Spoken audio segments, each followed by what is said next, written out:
realmente. Y para nosotros es un orgullo y un verdadero placer poder presentar nuestro primer ensayo, el primer ensayo que hace la editorial. La editorial, lo hemos dicho muchas veces, tiene una vida aún muy corta, poco más de 8 meses, y en estos 8 meses de vida, pues también lo ha citado Alberto, hemos tenido una actividad frenética que nos ha llevado a publicar casi más de un libro por mes y aparte de otras iniciativas culturales que estamos desarrollando de forma paralela. Es un placer también tener desde la editorial con nosotros en esta mesa a todos los citados que desde mi punto de vista se caracterizan por ser gente que dicen lo que piensan, pero que además piensan lo que dicen, lo cual en esta sociedad se necesita en ambos sentidos. Y es realmente importante contar con su opinión y con su parecer y con su saber estar y saber hacer. No me voy a entretener mucho más porque somos muchos ponentes y el objetivo de hoy es presentar este trabajo, este magnífico trabajo de Diego que representa y recoge toda la trayectoria de Miguel Fisac, de don Miguel Fisac, desde su perspectiva religiosa. Muchas gracias por estar aquí y paso la palabra y el micrófono que va a correr otra vez la banda hacia Ramón Ruiz Valdepeñas. Gracias a todos. Bien, buenas tardes. Bienvenidos a todos y a todas a este acto de presentación del libro de Diego Peris. Especialmente le doy la bienvenida a Ana María Badel, viuda de Miguel Fisac, que nos acompaña, como ha dicho Alberto, esta tarde aquí. Mis primeras palabras, lógicamente, tienen que ser de reconocimiento y de admiración hacia Diego y hacia la editorial, a Serendipia, que han tenido, con la que está cayendo, pues la valentía de sacar adelante esta iniciativa. Creo que esto es lo que de verdad nos tiene que animar y nos tiene que marcar el rumbo del futuro. No podemos dejarnos de invadir por el desánimo y sobre todo a las personas en las que hemos creído en la cultura, los que hemos creído en la arquitectura, pues creo que es un momento para tomar ejemplo de iniciativas como esta. Bien, como saben, Diego es secretario de la Fundación desde que se constituyó, desde que la Fundación empezó su andadura, él se incorporó a la Fundación como secretario, con lo cual quiero decir que es una persona próxima, que conoce de cerca la figura de Miguel Fisac y el legado. Y lógicamente la base documental de este libro, fundamentalmente, él ha realizado a partir de los fondos que existen en la Fundación Miguel Fisac, que tengo que recordar, aunque seguramente todos ustedes saben, que tiene su sede en el Colegio de Arquitectos de Ciudad Real, y que también tengo que recordar una vez más que fue una iniciativa del propio colegio que se puso de acuerdo con el matrimonio Fisac, que por entonces vivían los dos, vivía Miguel Fisac y vivía Ana María Badel, y llegamos a un acuerdo para adquirir este legado. Esto es lo que ha posibilitado el que el archivo documental de su estudio completo viniera a Ciudad Real y se mantenga aquí en Ciudad Real. De una figura como Miguel Fisac, cuya obra se engrandece a medida que pasa el tiempo. No debemos olvidar que si bien Miguel Fisac fue un arquitecto muy conocido hasta los años 70, aproximadamente, pasó una etapa, digamos, de invisibilidad, aunque en los últimos años de su vida empezó a valorársele en su justa medida, y hemos tenido ocasión de comprobar el año pasado, el año 2013, que conmemoramos el centenario de su nacimiento, cómo efectivamente hoy día nadie duda de que Miquel Fisà fue uno de los grandes arquitectos de este país de la segunda mitad del siglo XX. Un arquitecto innovador, comprometido y cuando yo hablo de la figura de Miquel Fisà me gusta referirme a algo que quizás no esté hoy muy de moda, porque parece que la arquitectura hoy ha tomado otros derroteros, pero yo, si algo tendría que remarcar de Miquel Fisà es que creó unos espacios que conmueven, que emocionan, que no te dejan indiferente. Ahí están sus grandes obras, dos de ellas están recogidas en este libro, como la Iglesia de los Dominicos de Alcobendas, como la Iglesia de la Coronación de Vitoria, la nave de modelos del hidrográfico, en fin, no me quiero extender tampoco mucho. Simplemente quiero cerrar, para no alargarme mucho tampoco, reivindicando por una parte el papel de la arquitectura. Hoy día que parece que nos quieren convencer de que todo el mundo puede ser arquitecto y que todo el mundo puede proyectar, los ingenieros, todo el mundo parece que la arquitectura no sea algo que tenga que ver con la manera de vivir del hombre. La arquitectura responde a las necesidades del hombre o debe responder a las necesidades del hombre. Y también reivindicar, ¿por qué no?, el papel que durante muchos años han realizado los colegios de arquitectos, que tenemos la muestra aquí precisamente, como el Colegio de Arquitectos de Ciudad Real fue la única institución que dio ese paso al frente para preservar este legado y que también hoy día pues su papel se está cuestionando. Así que nada más, muchas felicidades de nuevo a Serempidia y a Diego y que esto sirva de ejemplo para más personas y para más instituciones.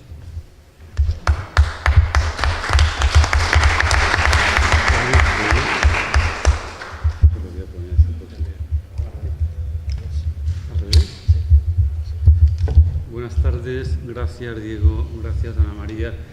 Me preguntaban antes de entrar por qué había que leer el libro de Diego, y he dicho, porque hay que leerlo. Evidentemente creo que Diego ha hecho con esto una especie de triple salto mortal.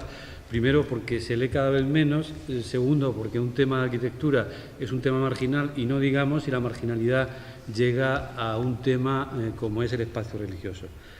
Eso sería el riesgo que Diego ha asumido al enfrentarse a la arquitectura religiosa de Miquel Fisà. Yo quiero también ser breve en aras de no prorrogar. Solo voy a hacer, casi a vuela de pájaro, algunos comentarios que tienen que ver con la arquitectura, que tienen que ver con Miquel Fisà, que tienen que ver con este tipo de circunstancias. En primer lugar, el proyecto que formula Diego es como digo, de fragmento al todo. Él coge la obra religiosa de Miquel Fisà para hacernos ver la obra en su totalidad y, evidentemente, la obra en el contexto de la arquitectura española del siglo XX. Lo hace mediante un artificio analítico, es decir, hace 4 tramos, hace una guía cronológica, que tienen que ver internamente y que articula con rótulas temporales. El primer tramo es el 42, fecha de la titulación de Fisà, que llega hasta el 55, que puede tener muchos significados. Cierra la etapa de colaboración con los dominicos, se aleja del Opus Dei en ese año y se inicia en la España de los 50 importantes debates sobre arte y religión, arte sagrado y otras cuestiones. El siguiente ámbito temporal, 56-64, lo llama Diego arquitectura preconciliar, en los momentos y movimientos de renovación pastoral, litúrgica, que está suscitando el Vaticano II, están en el ambiente, y están en el ambiente de la Iglesia y, por supuesto, de la Iglesia española. El 65 como plenitud de ese concilio, la travesía del desierto que decía Ramón, que evidentemente del 69 al 83, pues parece que nuestro hombre desaparece de ese primer plano. Y finalmente del 83-91. A mí me llamaba la atención Es decir, que de los estudios canónicos que existen de Miguel Fisac, y básicamente yo creo que los mejores son los de Fullaondo y los de Luis Fernández Galiano, curiosamente, tanto Fullaondo en su texto temprano del 69 y en la revista Nueva Forma, en el doble número,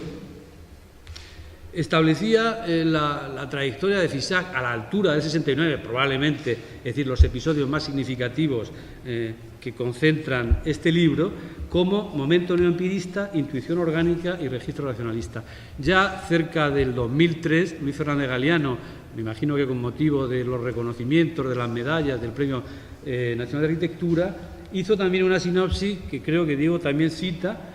y fijaba órganos de autarquía, huesos del desarrollo y pieles de la transición. Es decir, tanto Fullaondo como Fernández Galiano hablaban de Fisac desde el lenguaje, mientras que Diego prefiere hacerlo desde la historia y desde la cronología. Y esto es uno de los primeros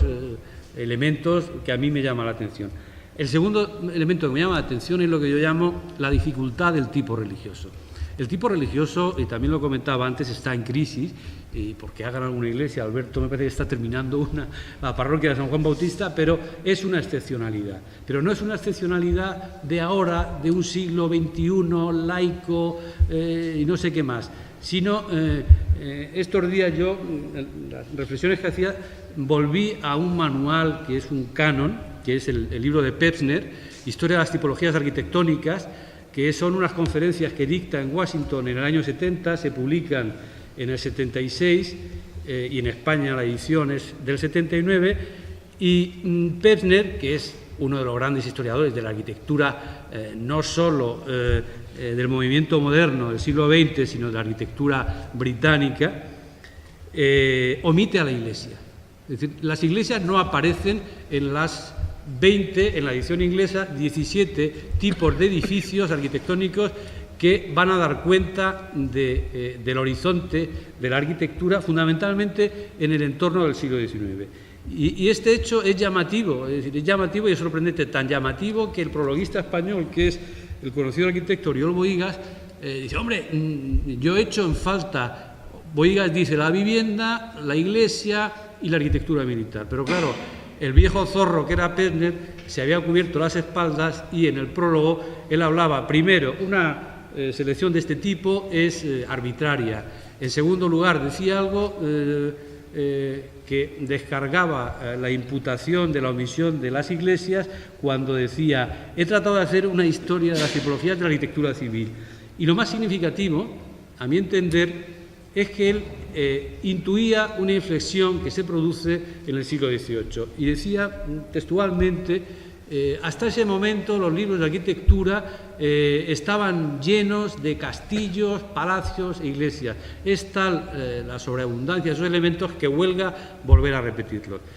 Parecía que el problema de la abundancia era la razón de su negativa, pero creo que había algo más. El siglo XVIII, como saben todos ustedes, está recorrido por acontecimientos cruciales. Uno de ellos es la Ilustración y otro es la Revolución Francesa, y que evidentemente van a cuestionar el estatuto de la religión histórica y evidentemente de la historia de la arquitectura religiosa. De tal suerte que Durán, que en definitiva es un hijo de la revolución en la modalidad de pensamiento, y es un arquitecto y un gran tratadista de la arquitectura, en su libro El Précis de Composición, cuando habla de los edificios públicos, lo primero que acomete es el templo, como él dice, no dice iglesia, dice templo, pero lo hace desde una óptica singularísima, porque viene a decir, a la altura que estamos, pocos arquitectos tendrán encargos de iglesias, no sería el caso de Miguel Fisac, que ha hecho, según el listado que aparece en el libro, 47 o 48 elementos religiosos, y seguía diciendo Durán, que aquellos alumnos que estudiaban arquitectura, como tenían que estudiar tantas cosas, no iban a perder el tiempo en aprender una materia que profesionalmente no iban a desarrollar. Pero evidentemente era el factor de ruptura de esa tradición en la construcción que para algunos autores era incluso arquitectura cristiana. Este era el estado de la cuestión a la altura del siglo XX. No en balde, el mismo Pevsner en 1936 publica un libro que se llama Pioneros del diseño moderno. Arranca en William Morris para llegar a Gropius. Pero es que 3 años antes, el historiador Kaufmann había publicado otro libro que se llamaba justamente De Ledoux a Le Corbusier, es decir, de la Ilustración, de la Revolución al siglo XX. Y saltamos al siglo XX en estas piruetas y saltos mortales. En la Europa de los años 50 ocurren muchas cosas. Evidentemente se ha acabado la guerra, hay que reconstruir materialmente muchos países, hay ciudades devastadas, Rotterdam, Reims, Dresde, es decir, son Varsovia, son algunos de los casos. Pero singularmente en un clima, evidentemente, de tremenda pesadez. Ya conocen ustedes aquella afirmación de Adorno, de Dopo Auschwitz, vamos, después de Auschwitz, la poesía o la creación no es posible. Bueno, pues en ese clima de posguerra durísima, tiene una singular inflexión cierto movimiento de pensamiento religioso, que Diego también anota que hay pasajes, muy brevemente, enunciar el papel que desempeña la comunidad dominica francesa a través de Couturier y a través del teólogo Congar, que es uno de los grandes teólogos, ideólogos, diría yo, del Vaticano II. La singularidad de este grupo de hombres que están relacionados con todos los católicos franceses, Claudel, Maritain, es tan intensa que son conscientes de que el papel histórico que la Iglesia tuvo como eje y como dinamizador de las artes se había perdido. Y no renunciaban a ello. No renunciaban a ello desde la famosa afirmación de Claudel, que decía: prefiero a un ateo con talento que a un creyente sin él, de cara a dar explicaciones. Y voy a llegar a la traslación española. En la España de los 50, no es similar el caso a la europea, pero hay un debate importantísimo. Los primeros trabajos de Miguel Fisac, que estamos diciendo, más allá de los historicistas del Espíritu Santo, lo realiza para la comunidad dominica, igual que el concurso de Vitoria, el obispo Peralta también es de la orden dominicana. Es decir, y en España el equivalente de Couturier es el padre Aguilar, que es el impulsor del grupo de Atocha, el impulsor de la revista Ara, Arte Religioso Actual, que era el equivalente francés de la francesa Art Sacré. Es decir, que hay un debate en el tiempo y en el espacio en torno a la viabilidad de esa tipología religiosa en una Europa hundida y destruida. El caso español, también viniendo de una guerra civil, no de una guerra mundial, también requiere importantes realizaciones. Yo no me voy a extender más porque no quiero abandonar el último tema, porque esto eran 2 anotaciones y 3 cuestiones. Y la otra cuestión es un tema que se produce en estos años, probablemente en paralelo con la reflexión de la viabilidad o no viabilidad del arte religioso, es lo que se llama integración de las artes, y que Miguel Fisac también percibe, aunque él, reacio probablemente a adoptar nombres ajenos, le da nombre propio, le llama fusión de las artes. Bien, la fusión tiene unos precedentes. Los precedentes próximos serían la síntesis de las artes que pregona Le Corbusier en los años 20, pero claro, esa síntesis de Le Corbusier, hablo del Espíritu Nouveau, hablo de la exposición del 25, está presidida por un elemento maquinista, es la creencia, por una parte, de la integración de las tradiciones artesanas, que es un tema que viene también de Bauhaus, del Wiener Verstate, del Deutscher Wunder, es decir, de una serie de corrientes europeas de pensamiento que tratan de relacionar las artes mayores y las artesanías. Bueno, pues ese debate también llega a España con figuras, como ya estoy diciendo, Miguel Fisac, el caso de José Luis Fernández del Amo, que es compañero de estudios de Miguel Fisac y que es uno de los teóricos de la integración de las artes, que él incluso desde su condición de director del Museo de Arte Contemporáneo propicia y posibilita en todos los pueblos de colonización, donde hay una intervención plural de artistas importantísimos del momento. Yo esta mañana, leyendo un texto que no conocía, de Esteban Fernández Cobian, El espacio sagrado en la arquitectura española contemporánea, dedica un capítulo específico a Miguel Fisac, y da una relación, ya te digo, la paciencia de coger esos artistas: Ramón Stoll en el Espíritu Santo, Teresa Sánchez Gavito en Virgen de las Nieves, Agustín Úbeda en Moratalaz, Álvaro Delgado en Arcas Reales, Cristino Mayo, Oteiza y Capuz en Arcas Reales, Amadeo Gavino en la Asunción, José Luis Sánchez en Alcobenda, Moratalaz y Santa Cruz, Juan Azuara en el Espíritu. no aburro, es decir, es una lista tan interminable como serían las listas de colonización. Bien, en estos años, en esta España, de esas estrecheces de los 50, hay arquitectos es decir, que tienen una pretensión integradora de las artes, es decir, de aquella legendaria Gesamtkunstwerk de los alemanes, de la obra de arte total, y predican con el ejemplo, es decir, y es el otro elemento que también tiene algunas referencias y que es preciso no olvidar. Porque la paradoja es, si el tipo religioso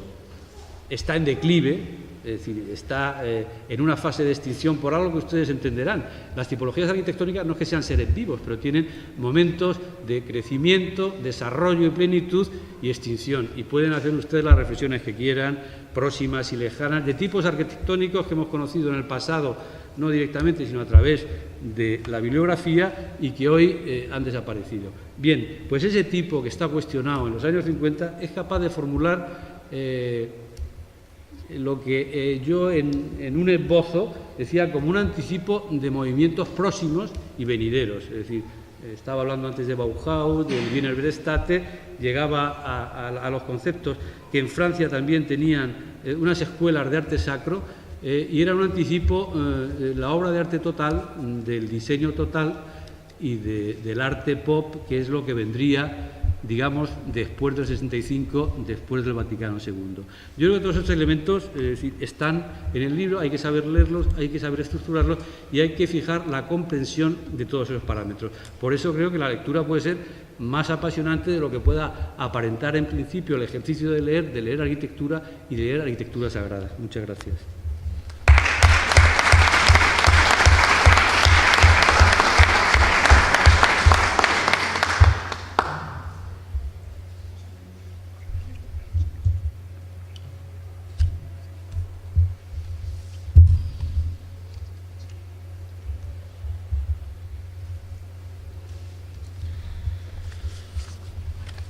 Muy buenas tardes. Empiezo con los agradecimientos necesarios y obligatorios a Alberto, que, como recordaba,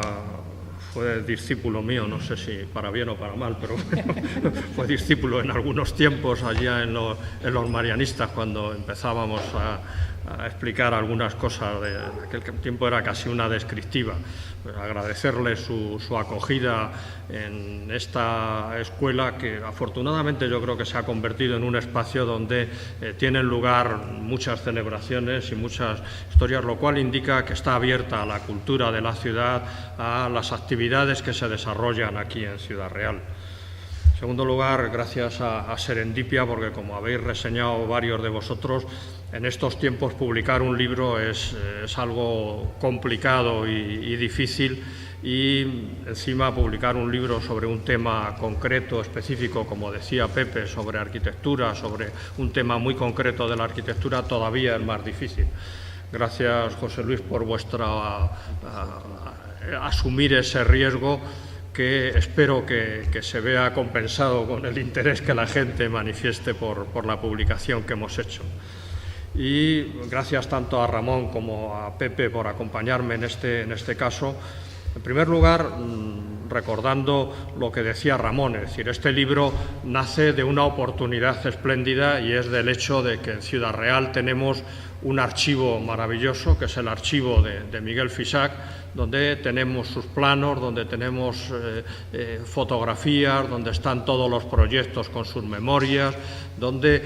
cada vez que uno va buceando y va introduciéndose en él, va descubriendo cosas nuevas, y cada día vamos siendo capaces de ir encontrando nuevas cosas. En este caso, mi búsqueda ha sido sobre un tema muy concreto, que yo creo que estaba bien, porque si bien ha habido publicaciones sobre la figura de Miguel, hay muchas cosas que se han publicado a lo largo del tiempo, estaba bien el tratar de sintetizar y de ordenar toda la documentación sobre un tema concreto,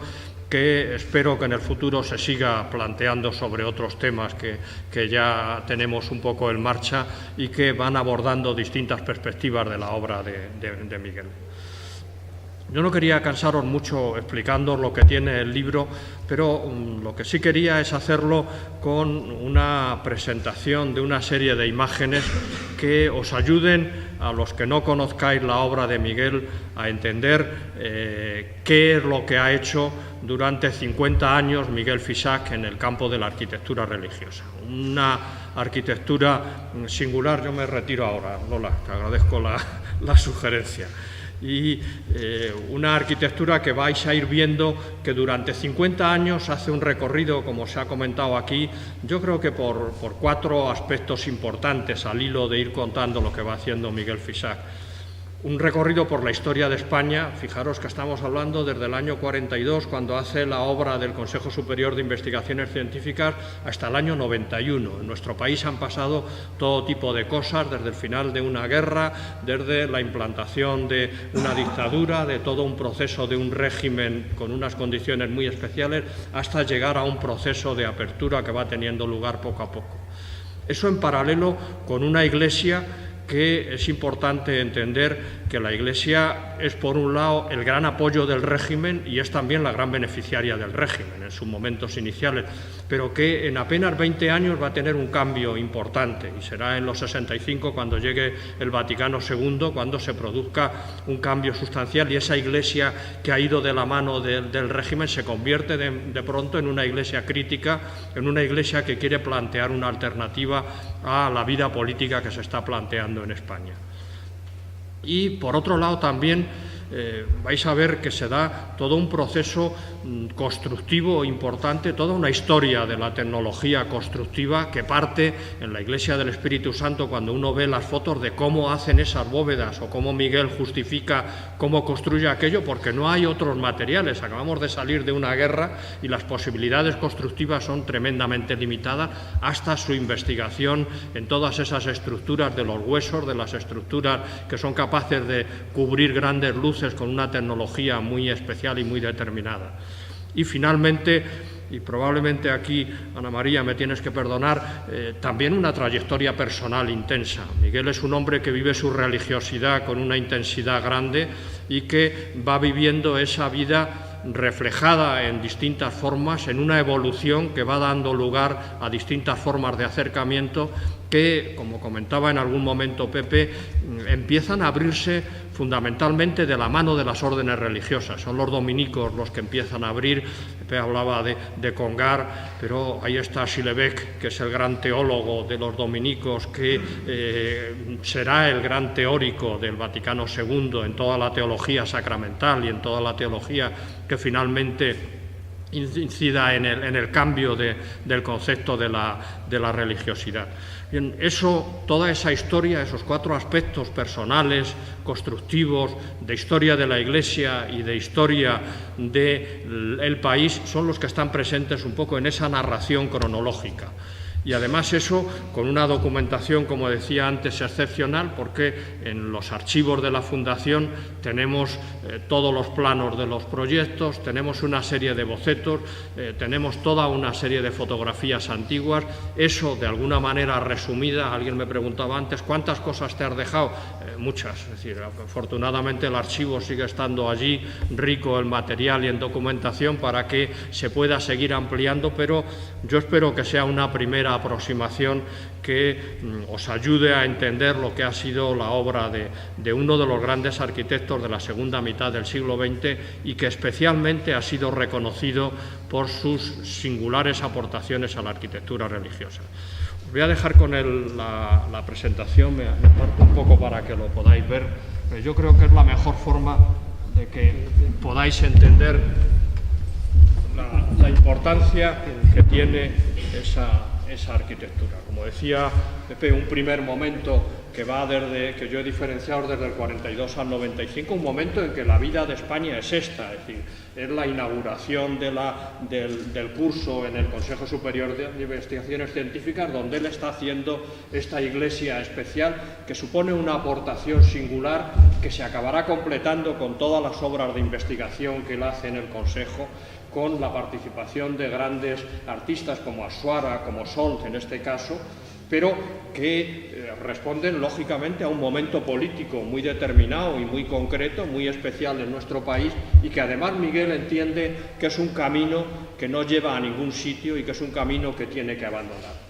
A partir de ese momento, en el año 42, hay casi 10 años en blanco donde hace pequeñas obras, se presenta este concurso de la Basílica Hispanoamericana en Madrid que ganará Oiza y hace su primera gran aportación con los dominicos. Desde la crítica española, Bohigas hablará favorablemente de él y dirá que es la gran aportación del empirismo nórdico. Amezqueta, desde otra perspectiva, realizará una valoración positiva de lo que supone esta iglesia. Momentos que en el mundo, en el año 50, los dominicos están haciendo esa iglesia de Notre-Dame de Ronchamp, una iglesia que se la encarga nada menos que a Corbusier. Decía Pepe, a un hombre que es ateo, pero que ellos saben, como dice el padre Couturier, que es el mejor arquitecto del mundo. Y por eso quieren que sea él. Miguel, de la mano de los dominicos, hace este gran complejo, que es el complejo de Alcobendas, que es un gran teologado, no es solo una iglesia, es un gran edificio donde hay una parte que tiene que ser para los dominicos y otra parte para el público, para un público muy limitado. En aquel momento Alcobendas apenas tenía 1000 habitantes, con esa planta extraña que responde a la voluntad de acoger tanto a los dominicos como al público, con un uso del color y de la luz espectacular, esas vidrieras que hace en parte Labra o la gran vidriera del fondo, más que discutible, que hace Winterneath con sus temas sobre el martirio, los martirios de Cristo que no responden al martirio de San Pedro, pero que él interpreta de esa manera en todo ese gran fondo rojo que sirve de telón de fondo de la presencia del claustro dominico frente a la imagen de Tiziano del martirio real, o la iglesia, la capilla lateral donde es Labra el que introduce los colores de la luz, con un uso de unas estructuras que en aquel momento responden a las estructuras metálicas tradicionales, pero hechas con una habilidad y con un ingenio realmente espectacular, con un exterior de una sobriedad máxima, pero que introducen como un icono que ahora se ve por la carretera, por la autopista de Burgos, hacen como un icono de lo que se introduce dentro de todo el paisaje de Alcobendas. Miguel diseña los elementos litúrgicos, las vinajeras en este caso, otros elementos, es decir, es una arquitectura que distintos analistas, en este caso Antón Capitel, decía de otra manera.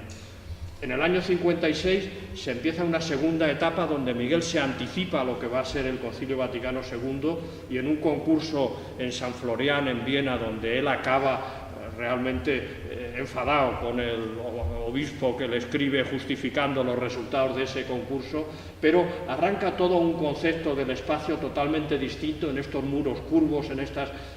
pendientes ascendientes, en esta entrada de la luz por los laterales de la iglesia, en iglesias algunas muy sencillas, como las dos que hace en Ayamonte, cuando su gran aportación va a ser la iglesia que hace de la mano de Peralta Vallábriga, del obispo de Vitoria, y va a ser la gran iglesia de Vitoria, la iglesia de la Coronación, que inicialmente era una colaboración con otros arquitectos y que finalmente acaba él haciendo solo, donde los elementos tan sencillos como ese muro curvado que se produce por detrás, esa cubierta inclinada que hace que el espacio sea casi infinito, que sea un espacio difuso, es probablemente una de las iglesias que tiene una repercusión internacional. Cuando el padre Aguilar publica su número en el Art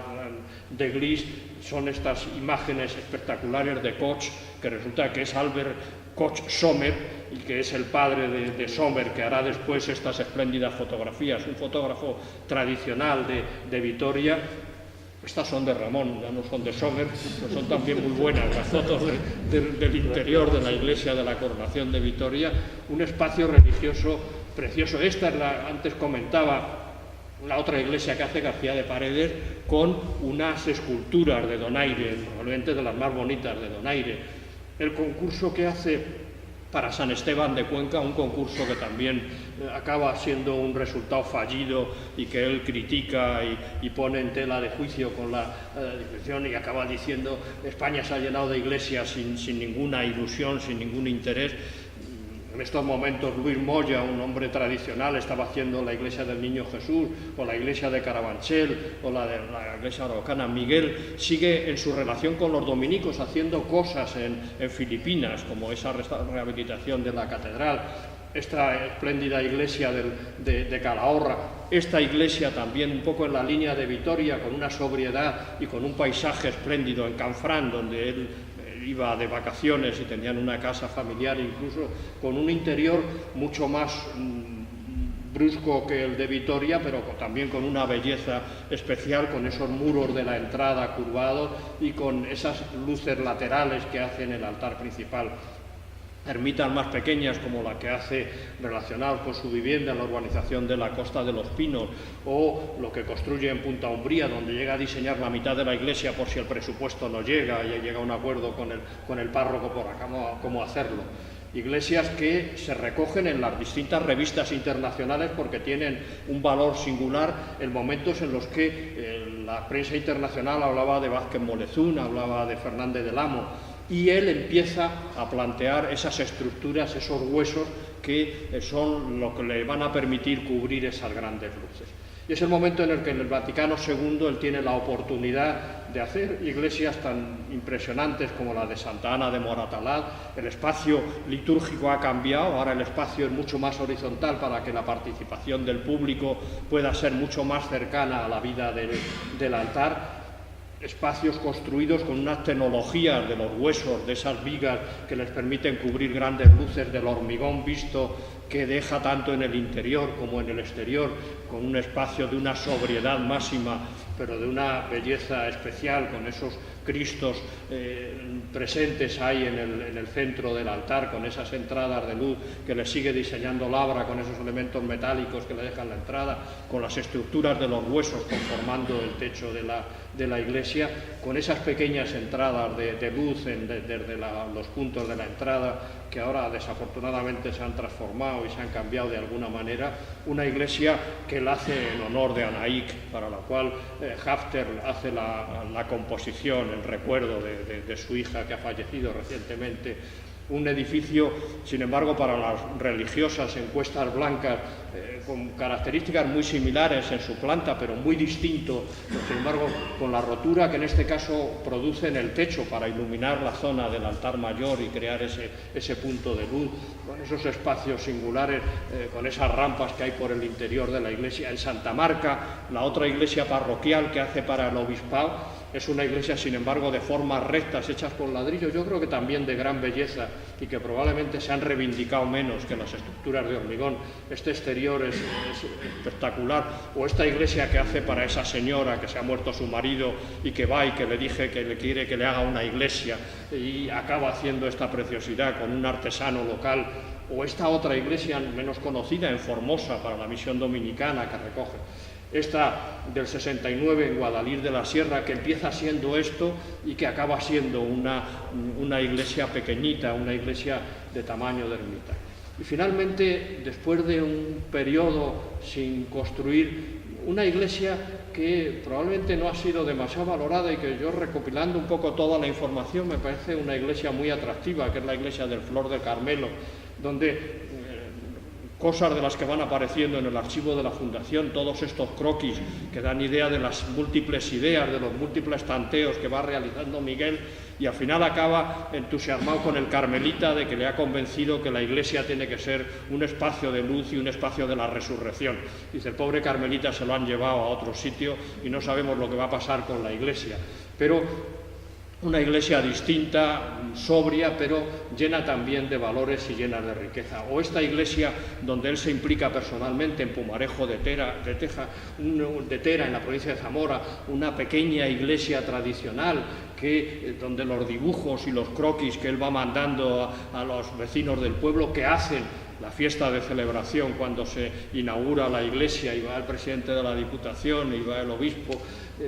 con un interior de una sobriedad que parece lo de Huesca, con esas estructuras, y fuera una arquitectura casi tradicional, completa. La última, donde él tiene una labor casi externa en Torreguil, en Murcia, con otro arquitecto, pero que él le asesora y hace el proyecto de una iglesia pequeñita también con unos muros de hormigón, probablemente es la última obra que nos da un recorrido, como veis en estos esquemas de plantas, realmente espectacular por todo lo que ha sido la trayectoria de la obra de Miguel Fisar. Yo creo que es una obra que tiene hitos y que tiene referentes realmente muy importantes dentro de lo que ha sido la arquitectura religiosa española, con la evolución de lo que significa el espacio religioso, que ha ido cambiando con la mentalidad de la Iglesia, con la mentalidad de la sociedad, con la mentalidad propia de Miguel, que ha ido evolucionando en su pensamiento. Esa riqueza de esa multiplicidad de edificios, de esa diversidad de edificios, es lo que está presente en el libro y es lo que espero que disfrutéis cuando lo leáis y cuando podáis ir viendo más detalladamente cómo vamos analizando esa obra, que es una de las aportaciones importantes a la arquitectura española del siglo XX. Espero que podáis disfrutar leyéndolo y viendo la documentación que hemos recogido en el mismo. Por mi parte, nada más. Muchas gracias.